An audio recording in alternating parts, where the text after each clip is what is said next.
Assalamualaikum warahmatullahi wabarakatuh. Selamat siang.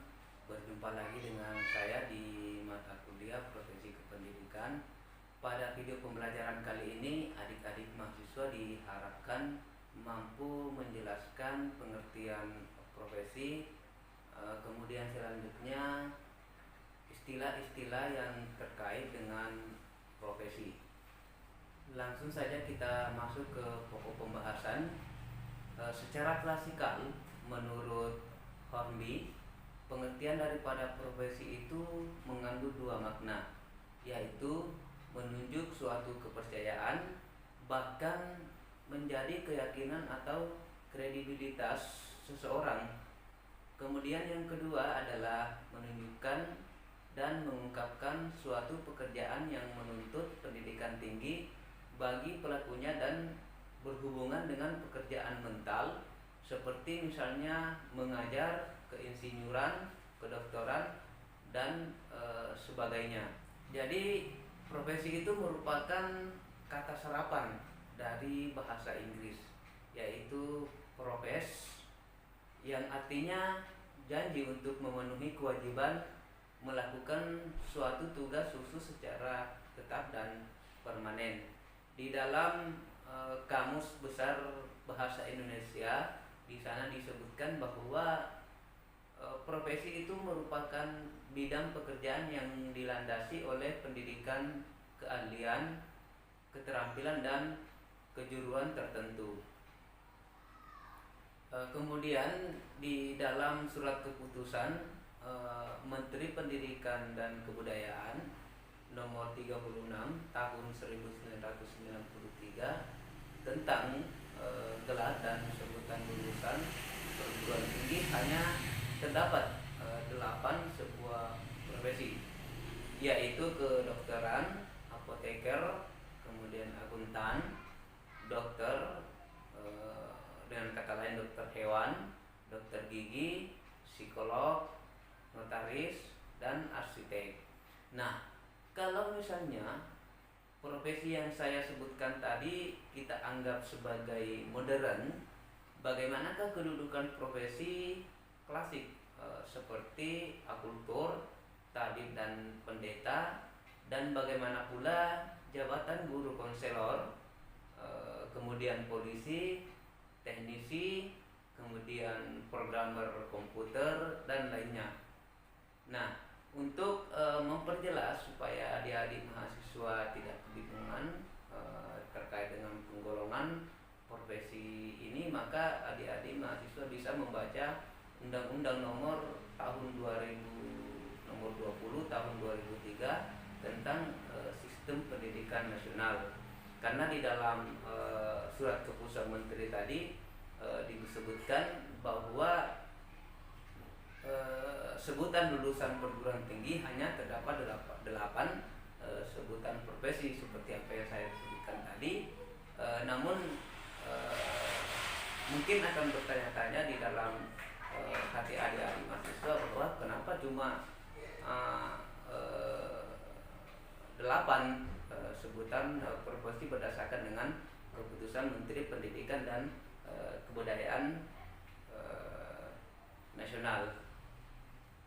Nah, supaya adik-adik mahasiswa tidak kebingungan, maka adik-adik silakan membaca Undang-Undang nomor 20 tahun 2003 tentang sistem pendidikan nasional. Di sana sudah jelas disebutkan bahwa istilah daripada profesi ada dalam jenis pendidikan yang mencakup pendidikan umum, kejuruan, akademik, profesi, selanjutnya vokasi, keagamaan, dan kekhususan. Selanjutnya dijelaskan bahwa gelar akademik profesi atau vokasi hanya digunakan oleh lulusan dari perguruan tinggi yang dinyatakan berhak memberikan gelar akademik, profesi, dan vokasi. Nah, sampai di sini mungkin adik-adik mahasiswa sudah bisa membandingkan antara surat keputusan menteri tadi dengan Undang-Undang Republik Indonesia di nomor 20 tahun 2003, bahwa bukan cuma hanya 8 profesi yang ada di negara kita ini,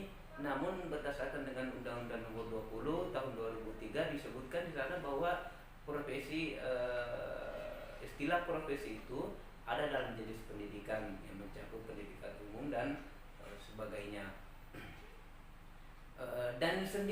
Daniel Bell menyebutkan bahwa profesi itu adalah aktivitas intelektual yang dipelajari, termasuk pelatihan yang diselenggarakan secara formal ataupun tidak formal, dan memperoleh sertifikat yang dikeluarkan oleh sekelompok atau badan yang bertanggung jawab pada keilmuan tersebut dalam melayani masyarakat, dan menggunakan etika layanan profesi dengan mengimplementasikan kompetensi, kemudian mencetuskan ide, kemudian kewenangan, keterampilan teknis dan moral.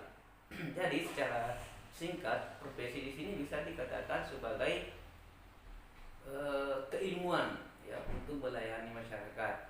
Kemudian profesi ini harus menggunakan etika. Kemudian di dalam mengimplementasikan sebuah kompetensi itu harus mencetuskan yang namanya ide. Kemudian di dalam profesi ini seseorang itu bisa menggunakan atau menerapkan sebuah kewenangan, keterampilan teknis dan moral. Selanjutnya, berdasarkan dengan pendapat Sanusi, beliau menjelaskan bahwa profesi itu adalah sebuah jabatan.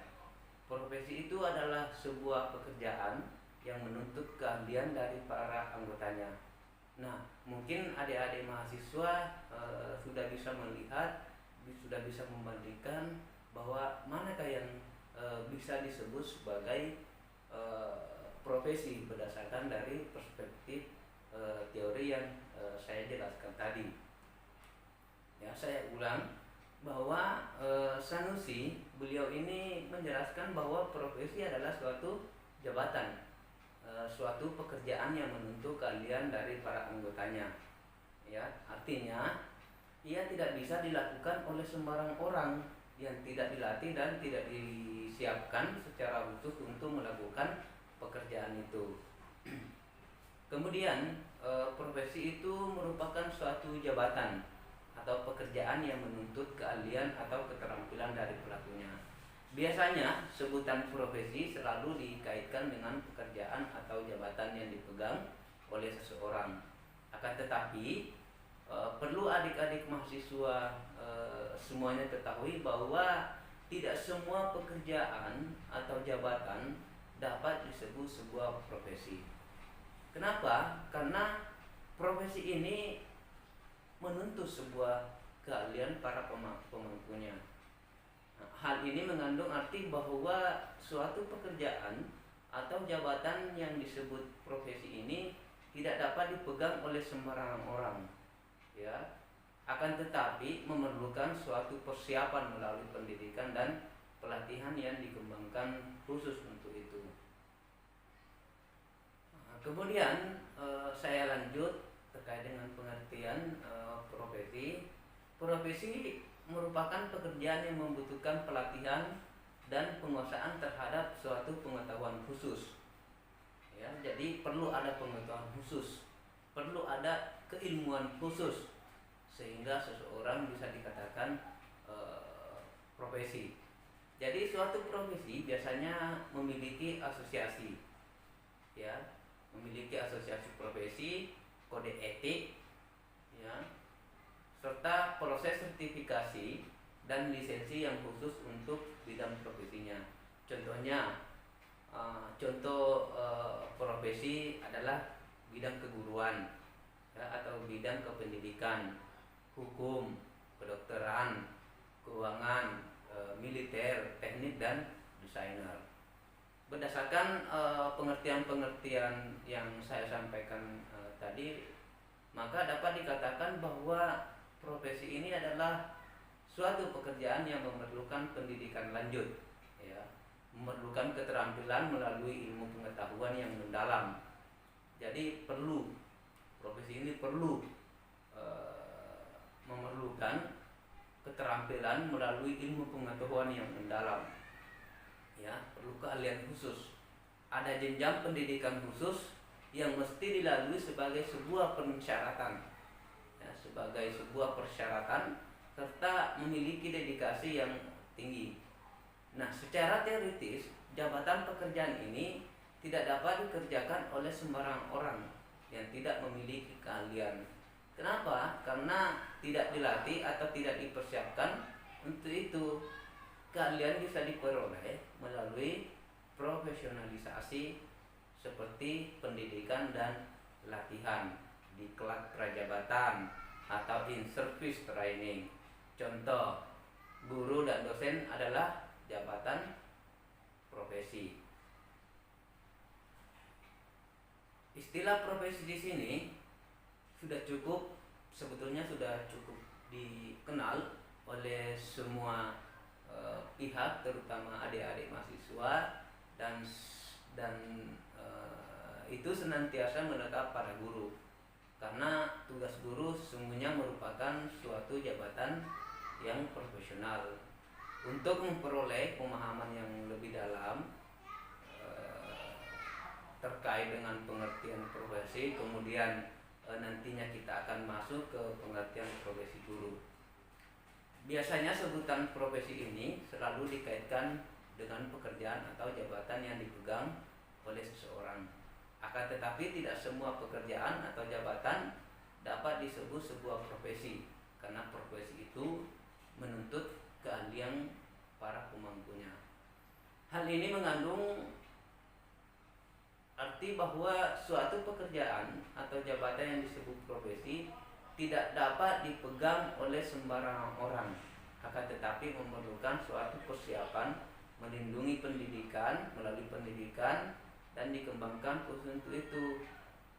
Nah, ada beberapa istilah yang dikembangkan, ya, istilah lain yang dikembangkan bersumber dari istilah profesi, yaitu profesional, kemudian profesionalisme, profesionalitas, dan profesionalisasi. Ya, untuk mempelajari lebih dalam, saya akan memberikan penjelasan singkat mengenai pengertian dari istilah-istilah yang ada di dalam profesi. Di dalam Undang-Undang Nomor 14 Tahun 2005 tentang guru dan dosen, di sana disebutkan bahwa guru dan dosen itu mempunyai fungsi, mempunyai peran dan kedudukan yang sangat strategis dalam pembangunan nasional dalam bidang pendidikan sebagaimana dimaksud pada huruf A di dalam Undang-Undang Nomor 14 Tahun 2005 tentang guru dan dosen, sehingga perlu dikembangkan sebagai profesi yang bermartabat. Nah, disebutkan pula di sana bahwa guru adalah pendidik profesional. Ya, guru adalah pendidik profesional dengan tugas utama mendidik, ya, mengajar, membimbing, mengarahkan, melatih, menilai, dan mengevaluasi peserta didik pada pendidikan usia dini, jalur pendidikan formal, pendidikan dasar, pendidikan menengah, dan dikatakan bahwa dosen juga adalah tenaga pendidik yang profesional, ya, dan ilmuwan. Dosen ini adalah ilmuwan dengan tugas utama mentransformasikan ilmu, mengembangkan dan menyebarluaskan ilmu pengetahuan, kemudian teknologi dan seni melalui pendidikan, penelitian, dan pengabdian kepada masyarakat. Makna tersebut menjelaskan bahwa kata profesional ini adalah pekerjaan atau kegiatan yang dilakukan oleh seseorang dan menjadi sumber penghasilan kehidupan yang memerlukan keahlian, kemahiran, atau kecakapan yang memenuhi standar mutu dan norma tertentu serta memerlukan pendidikan profesi. Ya, jadi kata profesional di sini adalah sebuah pekerjaannya, kegiatan yang dilakukan seseorang dan menjadi sumber penghasilan. Jadi untuk melaksanakan kata profesional ini maka guru dan dosen atau seseorang yang menyandang gelar profesi itu harus mampu atau mempunyai kompetensi. Nah, yang manakah yang dimaksud dengan kompetensi ini? Yaitu seperangkat pengetahuan, kemudian keterampilan khusus, dan perilaku yang harus dimiliki, dihayati, dan dikuasai. Dari pengertian tersebut tentang profesional ini menunjuk dua hal. Yang pertama adalah orang yang menyandang suatu profesi, misalnya dia adalah seorang profesional. Kemudian yang kedua adalah penampilan seseorang di dalam melakukan pekerjaannya yang sesuai dengan profesinya. Jadi antara orang yang menyandang suatu profesi itu disebut sebagai profesional. Kemudian penampilan seseorang di dalam melakukan pekerjaan sesuai dengan profesinya. Nah, kata profesional mempunyai makna yang mengacu kepada sebutan tentang orang yang menyandang suatu profesi, dan sebutan tentang penampilan seseorang di dalam perwujudan untuk kerja sesuai dengan profesinya. Penyandangan dan penampilan profesional ini telah mendapat pengakuan baik secara formal maupun informal. Pengakuan secara formal diberikan oleh suatu badan atau lembaga yang mempunyai kewenangan untuk itu, yaitu pemerintah atau organisasi profesi. Sedangkan secara informal, pengakuan itu diberikan oleh masyarakat luas dan para pengguna jasa suatu profesi.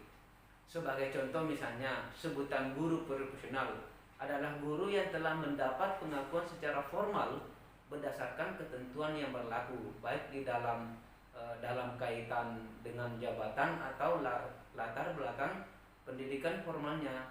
Pengakuan ini dinyatakan dalam bentuk surat keputusan, misalnya ijazah, akta, sertifikat, dan sebagainya, baik yang menyangkut kualifikasi maupun kompetensi. Sebutan guru profesional di sini juga dapat mengacu kepada pengakuan terhadap kompetensi, ya, terhadap kompetensi penampilan unjuk kerja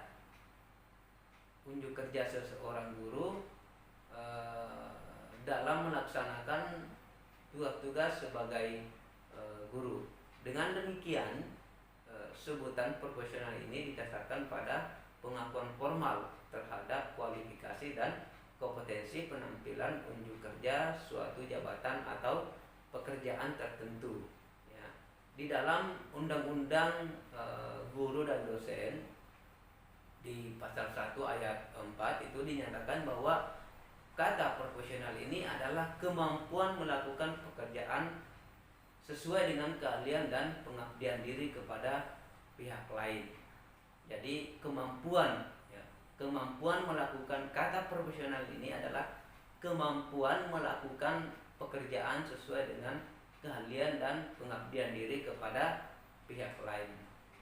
Nah, berdasarkan penjelasan tadi, kita dapat memberi makna bahwa profesional ini merupakan pekerjaan atau kegiatan yang dilakukan oleh seseorang dan menjadi sebuah sumber penghasilan kehidupan yang memerlukan keahlian, kemahiran, atau kecakapan yang memenuhi standar mutu atau norma tertentu serta memerlukan pendidikan profesi.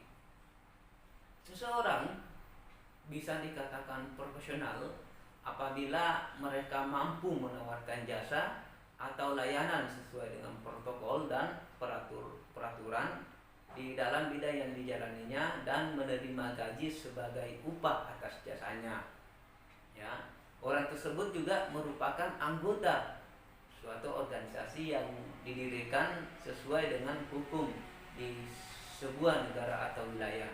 Meskipun begitu, seringkali seseorang yang merupakan ahli dalam bidang juga disebut profesional dalam bidangnya meskipun bukan merupakan anggota sebuah organisasi yang didirikan secara sah. Istilah lain dalam profesi yaitu profesionalisme. Tadi sudah saya sebutkan bahwa ada beberapa istilah di dalam profesi.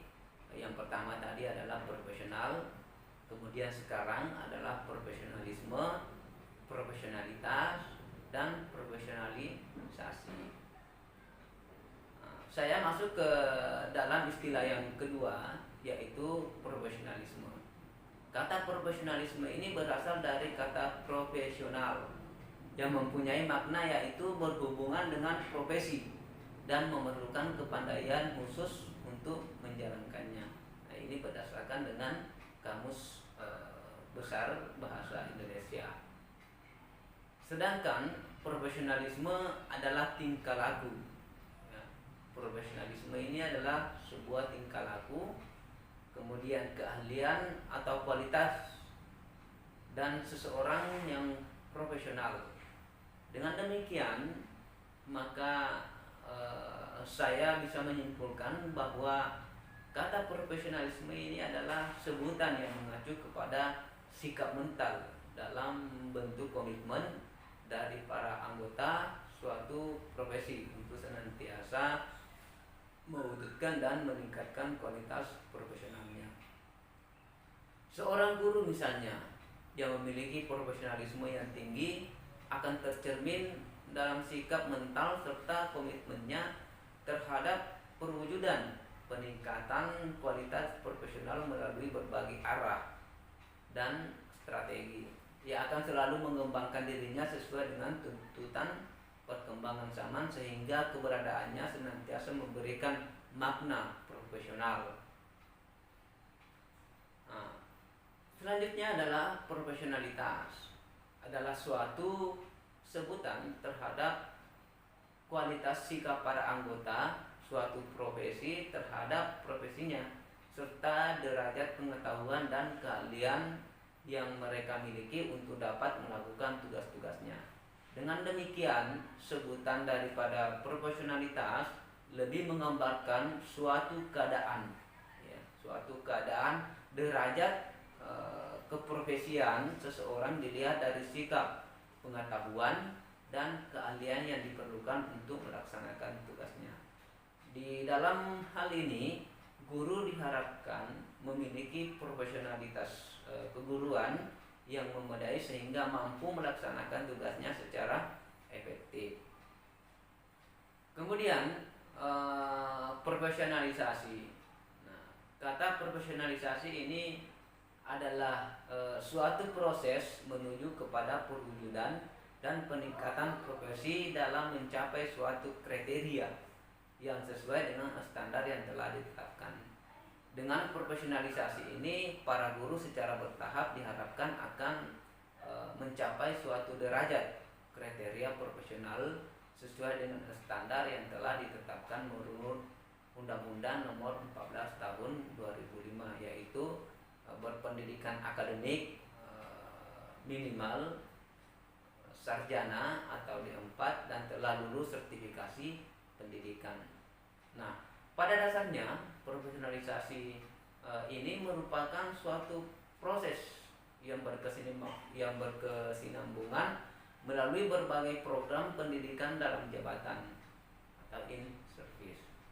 Sedangkan definisi dari profesionalisasi ini adalah suatu profesi yang mengarah pada proses peningkatan kualitas maupun kemampuan guru, kemampuan para anggota dalam mencapai kriteria standar penampilannya sebagai anggota profesi. Guru itu bagaikan sumber air yang terus-menerus mengalir sepanjang karirnya. Jika sumber air itu tidak diisi terus-menerus, maka sumber air itu akan kering. Demikian juga jabatan guru. Apabila guru tidak berusaha menambah pengetahuan yang baru seiring dengan perkembangan zaman, ilmu pengetahuan, maka materi yang disajikan kepada peserta didik itu akan gersang. Materi yang disajikan pada saat mengajar itu akan gersang. Jadi itulah pentingnya yang namanya profesionalisasi, artinya peningkatan kompetensi oleh seorang tenaga pendidik. Nah, sebagai kesimpulan di dalam materi kali ini atau video pembelajaran kali ini, bahwa profesi itu adalah suatu pekerjaan atau jabatan yang tidak dapat dipegang oleh sembarangan orang, ya. Akan tetapi memerlukan suatu persiapan melalui pendidikan dan pelatihan yang dikembangkan secara khusus. Seperti adik-adik sekalian ini, adik-adik mahasiswa ini, kalian ini sementara proses, ya, sementara proses untuk mendapatkan keahlian-keahlian tertentu, ya, melalui pendidikan tinggi. Adik-adik mahasiswa nanti ini akan mendapatkan yang namanya keahlian khusus, keterampilan, kompetensi, ya. Demikian penjelasan materi kali ini. Saya berharap adik-adik mahasiswa sudah dapat memahami makna dari kata profesi, sehingga mampu membedakan manakah yang bisa dikatakan sebagai profesi dan manakah yang bisa dikatakan sebagai pekerjaan. Kita akan berjumpa di pertemuan selanjutnya. Saya akhiri. Assalamualaikum warahmatullahi wabarakatuh.